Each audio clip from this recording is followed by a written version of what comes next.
Hi అండి. మీ అందరికి నేను ఇప్పుడు ఒక సీక్రెట్ చెప్పబోతున్నాను. వినండి. ఈ సీక్రెట్ మీకు మాత్రమే, మా ఇంట్లో వాళ్ళకి తెలియదు. నేను పకోడీ వేస్తున్నాను.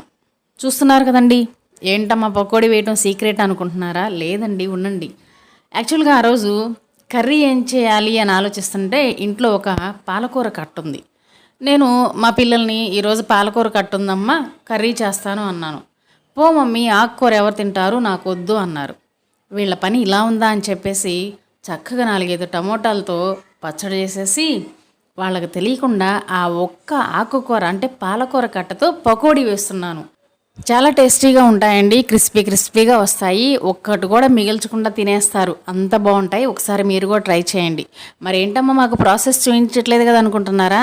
లాంగ్ వీడియో నేను ఆల్రెడీ మన ఛానల్లో షేర్ చేశానండి. ఆ వీడియో ఈ షార్ట్ వీడియో కింద లింకప్ చేస్తాను. ఒక్కసారి చూసేసేయండి. పకోడీ నచ్చితే లైక్ ఇవ్వండి. బాయ్.